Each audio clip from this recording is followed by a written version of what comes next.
नमस्ते दोस्तों, क्या आप भी एक ड्रीम जॉब की तलाश में हैं? क्या आपका सपना सरकारी नौकरी में एक अच्छी पोस्ट पाने का है? तो आप बिल्कुल सही जगह पर आए हैं। आज सरकारी जॉब जंक्शन पर हम बात करने वाले हैं भारत की सबसे बड़ी और सबसे ज्यादा डिमांड वाली सरकारी नौकरी के बारे में, staff selection commission combined graduate level (CGL) परीक्षा 2025। जी हाँ, इसकी नोटिफिकेशन आ चुकी है और हजारों पोस्ट्स पर अप्लाई करने का मौका है। पूरी जानकारी के लिए मेरे साथ बने रहिए, क्योंकि ये वीडियो आपकी जिंदगी बदल सकती है। मैं हूं आपका दोस्त और होस्ट, और आप देख रहे हैं सरकारी जॉब जंक्शन, जहां हम आपको देते हैं सरकारी नौकरियों से जुड़ी हर छोटी बड़ी अपडेट बिल्कुल आसान और सीधी भाषा में। दोस्तों, हर साल की तरह SSC CGL लाखों उम्मीदवारों के लिए उम्मीद की किरण लेकर आता है और इस साल 2025 में मौका है लगभग 14,582 पोस्ट्स का। अगर आप ग्रेजुएट होने का फायदा उठाना चाहते हैं तो ये वीडियो आपके लिए ही है।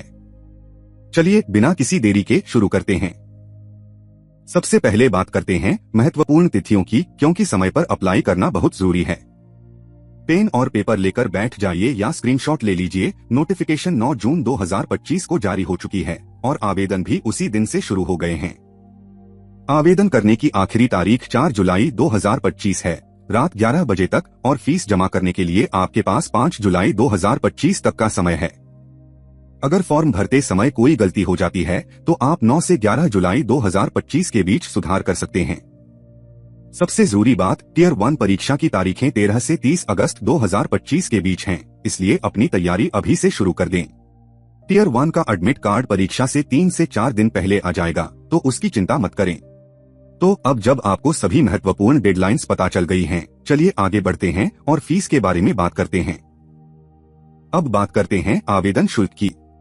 SSC हमेशा से उम्मीदवारों का ध्यान रखता है और इस बार भी ऐसा ही है। जनरल, OBC और EWS कैटेगरी के उम्मीदवारों के लिए 100 रुपए शुल्क है। वहीं SC, ST, PH, शारीरिक रूप से विकलांग और ESM भूतपूर्व सैनिक उम्मीदवारों के लिए कोई शुल्क नहीं है। और सबसे अच्छी बात, सभी कैटेगरी की महिला उम्मीदवारों के लिए भी कोई फीस नहीं है, यह बिल्कुल मुफ्त है। लेकिन दोस्तों, एक बात का खास ध्यान रखें कि अगर आपके आवेदन फॉर्म में कोई गलती हो जाती है और आपको उसे सुधारना पड़ता है तो उसके लिए शुल्क लगेगा। पहली बार सुधारने पर 200 रुपए और दूसरी बार सुधारने पर 500 रुपए का शुल्क देना होगा। इसलिए कोशिश करें कि पहली बार में ही अपना आवेदन फॉर्म सही से भरें, ताकि आप इन करेक्शन चार्जेस से बच सकें। शुल्क का भुगतान केवल ऑनलाइन माध्यम से ही होगा। आयु सीमा को लेकर अक्सर भ्रम रहता है, तो आइए इसे भी स्पष्ट कर देते हैं। आपकी आयु की गणना 1 अगस्त 2025 तक की जाएगी, यानी 1 अगस्त 2025 को आपकी उम्र क्या है यह देखी जाएगी। न्यूनतम और अधिकतम आयु विभिन्न पदों के लिए अलग अलग है। ज्यादातर पदों के लिए यह 18 से 27 साल, 18 से 30 साल या 20 से 30 साल तक है। हम डिपार्टमेंट वाइज पदों की चर्चा करते समय इस बिंदु को और विस्तार से कवर करेंगे। इसके अतिरिक्त नियमों के अनुसार आयु में छूट भी मिलेगी, जैसे OBC, SC, ST और PWBD उम्मीदवारों को। इसलिए यदि आप इन श्रेणियों में आते हैं तो चिंता न करें, आपको आयु में छूट अवश्य मिलेगी। विस्तृत जानकारी के लिए आपको आधिकारिक नोटिफिकेशन जरूर देखनी चाहिए। अब आते हैं सबसे महत्वपूर्ण हिस्से पर, सिलेक्शन प्रोसेस। SSC CGL की चयन प्रक्रिया थोड़ी लंबी जरूर होती है, लेकिन अगर आप पूरे समर्पण और अनुशासन के साथ तैयारी करें तो यह रास्ता बिल्कुल तय किया जा सकता है। सबसे पहले आपको टियर 1 परीक्षा देनी होती है, जो कि कंप्यूटर आधारित टेस्ट CBT होता है। इसमें 4 खंड होते हैं: सामान्य बुद्धिमत्ता, सामान्य ज्ञान, गणितीय क्षमता और अंग्रेजी भाषा। कुल 100 प्रश्न होते हैं और परीक्षा 200 अंकों की होती है। इसमें 0.50 अंक की नेगेटिव मार्किंग भी होती है। इस परीक्षा में सफल होने के बाद उम्मीदवार को टियर 2 परीक्षा देनी होती है, जो मुख्य परीक्षा मानी जाती है। इसमें 4 पेपर शामिल होते हैं, जिनमें पेपर 1 गणित और पेपर 2 अंग्रेजी सभी के लिए अनिवार्य होते हैं, जबकि पेपर 3 सांख्यिकी और पेपर 4 वित्त और अर्थशास्त्र विशेष पदों के लिए होते हैं। टियर 2 के बाद सफल उम्मीदवारों के दस्तावेजों का सत्यापन, डॉक्यूमेंट वेरिफिकेशन होता है। इसमें उम्मीदवार द्वारा आवेदन करते समय दी गई जानकारी और उसके समर्थन में प्रस्तुत मूल दस्तावेजों की जांच की जाती है। इसके बाद कुछ विशेष पदों के लिए मेडिकल एग्जामिनेशन भी होता है, जिससे यह सुनिश्चित किया जाता है कि उम्मीदवार शारीरिक रूप से उस पद के लिए उपयुक्त है या नहीं। इन सभी चरणों को सफलतापूर्वक पूरा करने के बाद ही उम्मीदवार को उसकी सपनों की सरकारी नौकरी मिलती है।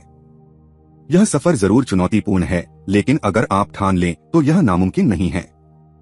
सफलता के लिए निरंतर अभ्यास, सही रणनीति और आत्मविश्वास सबसे जरूरी हथियार हैं। तो अब देरी न करें, कमर कस लीजिए, अपने लक्ष्य की ओर बढ़िए और मेहनत को अपनी आदत बना लीजिए। यही सफलता की असली कुंजी है। दोस्तों, एसएससी सीजीएल 2025 की सबसे बड़ी और उत्साहजनक खबर यही है कि इस साल कुल 14,582 अनुमानित पदों पर भर्तियां की जाएंगी। यह संख्या पिछले वर्षों की तुलना में काफी अधिक है, जिससे यह स्पष्ट होता है कि इस बार चयन के मौके पहले से कहीं ज्यादा हैं। अगर आप लंबे समय से सरकारी नौकरी की तैयारी कर रहे हैं या अभी अभी ग्रेजुएट हुए हैं और एक मजबूत करियर की तलाश में हैं, तो यह अवसर आपके लिए सपनों की सरकारी नौकरी पाने का सबसे बड़ा मौका बन सकता है।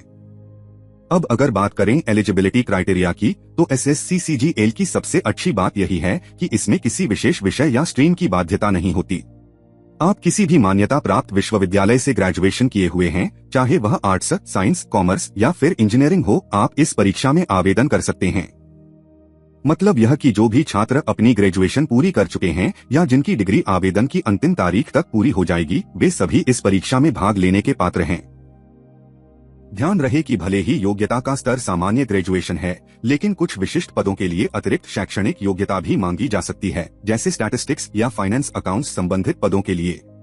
इसलिए एसएससी द्वारा जारी ऑफिशियल नोटिफिकेशन को जरूर ध्यानपूर्वक पढ़ें, क्योंकि वहीं से आपको पदवार पात्रता, श्रेणीनुसार आरक्षण, आयु सीमा, परीक्षा शुल्क और अन्य नियमों की पूरी जानकारी मिलेगी। इस परीक्षा के माध्यम से आपको भारत सरकार के विभिन्न मंत्रालयों, विभागों और संगठनों में प्रतिष्ठित पदों पर नियुक्त किया जा सकता है, जैसे कि income tax inspector, CBI sub inspector, excise inspector, assistant section officer, accounts officer, auditor और क्लर्क पद। ये सभी नौकरियां न केवल अच्छी सैलरी देती हैं, बल्कि स्थायित्व, सामाजिक प्रतिष्ठा और भविष्य में तरक्की की भी गारंटी देती हैं। दोस्तों, एसएससी सीजीएल में हजारों तरह की पोस्ट्स होती हैं, जो अलग अलग सरकारी विभागों में हैं। हर पोस्ट की अपनी अहमियत और जिम्मेदारियां होती हैं।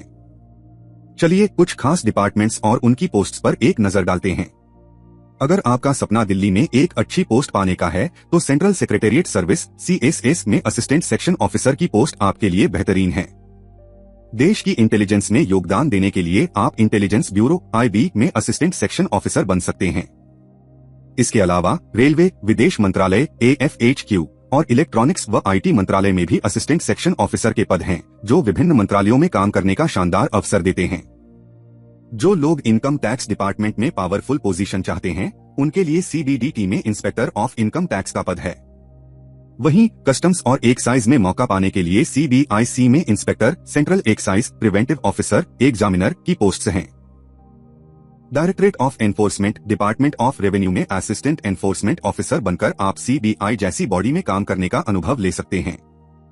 अगर आप नेशनल लेवल की इन्वेस्टिगेशन एजेंसी में जाना चाहते हैं, तो सेंट्रल ब्यूरो ऑफ इन्वेस्टिगेशन में सब इंस्पेक्टर की पोस्ट आपके लिए है। डाक विभाग में इंस्पेक्टर पोस्ट एक सम्मानित पद है। सांख्यिकी पृष्ठभूमि वाले उम्मीदवारों के लिए ministry of statistics and programme implementation में जूनियर स्टैटिस्टिकल ऑफिसर सबसे अच्छी पोस्ट है, हालांकि इसके लिए टियर 2 में एक अलग पेपर भी होता है।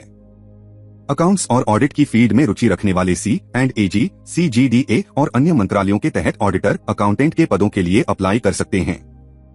संचार मंत्रालय के डाक विभाग में postal assistant, sorting assistant entry level की अच्छी पोस्ट्स हैं।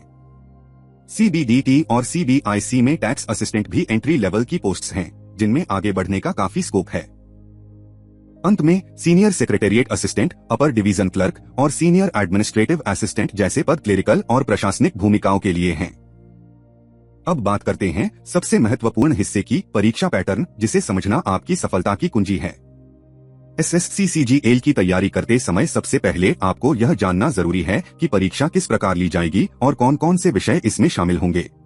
टियर 1 परीक्षा इस पूरी चयन प्रक्रिया का पहला चरण है और यह एक कंप्यूटर आधारित ऑब्जेक्टिव टाइप परीक्षा होती है। यह परीक्षा क्वालिफाइंग नेचर की तो होती है, लेकिन इसके अंक आपकी अंतिम मेरिट लिस्ट में जोड़े जाते हैं, इसलिए इसे हल्के में लेना बिल्कुल नहीं चाहिए। टियर 1 परीक्षा की कुल अवधि 1 घंटा यानी 60 मिनट होती है, जिसमें आपको 100 प्रश्नों को हल करना होता है। ये प्रश्न 4 प्रमुख विषयों में विभाजित होते हैं: general intelligence and reasoning, general awareness, quantitative aptitude और इंग्लिश कम्प्रिहेंशन। प्रत्येक विषय से 25 प्रश्न पूछे जाएंगे और हर प्रश्न 2 अंक का होगा, जिससे कुल अंक 200 हो जाते हैं। इसका मतलब है कि सभी विषयों का वेटेज समान है, इसलिए किसी एक विषय को नजरअंदाज करना समझदारी नहीं होगी। अब अगर बात करें नेगेटिव मार्किंग की, तो हर गलत उत्तर पर 1/4 अंक यानी 0.5 अंक काट लिए जाते हैं। इसलिए अंदाजे से उत्तर देने से पहले सोच समझकर निर्णय लें। परीक्षा पूरी तरह से ऑनलाइन मोड (CBT) में आयोजित की जाती है, इसलिए आपको कंप्यूटर स्क्रीन पर उत्तर चुनने होते हैं और समय का सही प्रबंधन बेहद जरूरी होता है। इस परीक्षा का मुख्य उद्देश्य है योग्य उम्मीदवारों को अगले चरण यानी टियर के लिए शॉर्टलिस्ट करना। इसलिए इस स्तर पर आपकी स्पीड और एक्यूरेसी दोनों की परीक्षा होती है। अगर आप सभी 4 सेक्शन को बराबर समय दें, स्मार्ट स्ट्रेटेजी अपनाएं और मॉक टेस्ट से निरंतर अभ्यास करें, तो इस चरण को सफलतापूर्वक पार करना आपके लिए मुश्किल नहीं होगा। संक्षेप में, टियर ISSC CGL की नींव है। इसे मजबूत बनाना आपकी पूरी तैयारी को मजबूत बनाएगा। इसलिए चारों सेक्शन पर बराबर ध्यान दें, नकारात्मक अंकन से बचें और हर मिनट का सही इस्तेमाल करें। यही सफलता की सबसे बड़ी रणनीति है। अब बात करते हैं SSC CGL 2025 की टियर 2 परीक्षा की, जो कि नए और विस्तृत पैटर्न के साथ आती है। यह परीक्षा अत्यंत महत्वपूर्ण है क्योंकि इसके अंक अंतिम मेरिट लिस्ट में शामिल किए जाते हैं। टियर 2 का पेपर एक सभी पदों के लिए अनिवार्य होता है और इसे 2 सेशंस में आयोजित किया जाता है। सेशन 1 की कुल अवधि 2 घंटे 15 मिनट होती है और इसमें 3 सेक्शन होते हैं। सेक्शन 1 में 2 भाग होते हैं, मैथमेटिकल एबिलिटीज के 30 प्रश्न और रीजनिंग व जनरल इंटेलिजेंस के 30 प्रश्न। प्रत्येक प्रश्न 3 अंक का होता है, जिससे दोनों विषयों के लिए कुल 180 अंक निर्धारित हैं। इस पूरे सेक्शन को हल करने के लिए उम्मीदवार को 1 घंटा मिलता है। इसके बाद सेक्शन 2 आता है, जिसमें अंग्रेजी भाषा व कॉम्प्रिहेंशन के 45 प्रश्न 135 अंक और जनरल अवेयरनेस के 25 प्रश्न 75 अंक होते हैं। इसे भी हल करने के लिए 1 घंटे का समय दिया जाता है। सेक्शन 3 में कंप्यूटर नॉलेज मॉड्यूल होता है, जिसमें 20 प्रश्न होते हैं और कुल 60 अंक निर्धारित होते हैं। इस हिस्से को पूरा करने के लिए उम्मीदवार को 15 मिनट मिलते हैं। इसके बाद आता है सेशन 2, जो केवल 15 मिनट का होता है और इसमें डेटा एंट्री स्पीड टेस्ट लिया जाता है। यह हिस्सा केवल क्वालिफाइंग नेचर का होता है, यानी इसके अंक मेरिट में नहीं जुड़ते, लेकिन इसे पास करना अनिवार्य है। कुल मिलाकर टियर 2 परीक्षा उम्मीदवार की गणित, तर्क शक्ति, अंग्रेजी, सामान्य ज्ञान, कंप्यूटर ज्ञान और टाइपिंग स्पीड का समग्र मूल्यांकन करती है और इसे सही रणनीति और नियमित अभ्यास से पार किया जा सकता है। अब बात करते हैं पेपर 2 की, जो कि केवल उन उम्मीदवारों के लिए होता है जो जूनियर स्टैटिस्टिकल ऑफिसर या स्टैटिस्टिकल इन्वेस्टिगेटर के पद के लिए आवेदन करते हैं। इस पेपर में मुख्य रूप से स्टैटिस्टिक्स विषय से जुड़े प्रश्न पूछे जाते हैं। परीक्षा में कुल 100 वस्तुनिष्ठ प्रश्न होते हैं, जो मिलाकर 200 अंकों के होते हैं। प्रत्येक प्रश्न के लिए 2 अंक निर्धारित हैं और नेगेटिव मार्किंग भी लागू होती है, जहां हर गलत उत्तर पर 0.50 अंक काटे जाएंगे। इस पेपर को हल करने के लिए 2 घंटे का समय दिया जाता है। यह पेपर उन उम्मीदवारों के लिए काफी अहम है क्योंकि इसके अंक भी अंतिम मेरिट में जुड़ते हैं और विषय की गहराई को अच्छे से जांचते हैं। तो दोस्तों, अब आपने SSC CGL 2025 के पूरे परीक्षा पैटर्न को विस्तार से समझ लिया है। इस जानकारी के साथ आप अपनी तैयारी को सही दिशा में ले जा सकते हैं। कंपटीशन कड़ा है, लेकिन एक सही रणनीति, निरंतर अभ्यास और आत्मविश्वास से आप इस चुनौती को जरूर पार कर सकते हैं। अब वक्त है कमर कसने का और अपनी सपनों की सरकारी नौकरी की ओर पहला कदम मजबूती से बढ़ाने का। तो दोस्तों, यह थी SSC CGL 2025 के बारे में पूरी जानकारी। मेरी बात मानो, अगर आप ग्रेजुएट हैं और सरकारी नौकरी का सपना देखते हैं, तो इस मौके को अपने हाथ से जाने मत देना। अभी से तैयारी शुरू कर दो, क्योंकि 14,582 पद एक बहुत बड़ी संख्या है और अगर आपने मेहनत की तो आपकी सीट पक्की है। अगर आपको यह वीडियो पसंद आया हो और मददगार लगा हो, तो प्लीज इस वीडियो को लाइक करना मत भूलना। इसे अपने दोस्तों और परिवार के साथ शेयर करो जो सरकारी नौकरी की तैयारी कर रहे हैं। और हाँ, अगर अभी तक आपने सरकारी जॉब जंक्शन को सब्सक्राइब नहीं किया है, तो फटाफट सब्सक्राइब कर लो और बेल आइकॉन भी दबा देना, ताकि ऐसी ही महत्वपूर्ण अपडेट्स आप तक सबसे पहले पहुँचें। आपके मन में SSC CGL से जुड़ा कोई भी सवाल हो तो नीचे कमेंट्स सेक्शन में जरूर पूछो। मैं हर सवाल का जवाब देने की पूरी कोशिश करूंगा। आपकी तैयारी के लिए शुभकामनाएं। मिलते हैं अगले वीडियो में, तब तक के लिए मेहनत करते रहिए और अपने सपने पूरे कीजिए। जय हिंद।